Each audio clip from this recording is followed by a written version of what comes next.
Ayan, magandang hapon sa inyong lahat mga ka-idol. Kami ay paspasa na din ng pagtatali ng aming uling dahil hapon na. Ayan, papalubog na ang haring araw. Kaso kami ay medyo masaya-saya ang aming pakiramdam ngayon dahil kami ay maraming nahangong uling. Ayan o. Bibilangin natin. Ayan, isa. Dalawa. Tapos ayan, pagkalalaking bimig ang aming pinaglagyan. O, napakarami ng nahangon namin ngayong uling guys. Ayan pa o. Tapos meron pa kaming isasako. Ayan. Sa lahat ng pag-uling namin ay ngayon lang kami nakahango ng ganito karami. Kaya kahit kami ay medyo napapaguran, ay maliksi-liksi ang katawan namin. Nagagawa pang manigarilyo ng isa. Kaso pwede na siyang isilid sa sako guys dahil siya ay buyo na din.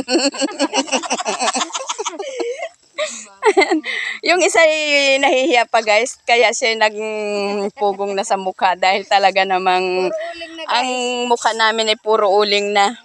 Sa maghapon na kaming naghahango din eh.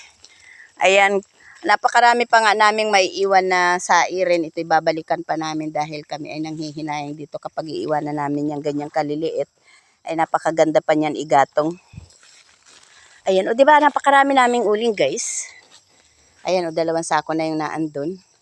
Tapos yung 2, bali 3 bimig. Ayan pa, malaki rin yung nasa kanya na yan. Tapos meron pa kami sa mga maliliit naming sako. Tapos ayan, meron pa kami sakuhin. O diba? Sa lahat ng pag-uling namin ay ngayon lang kami nakarami ng ganare. O. Ayan, ang aming uling.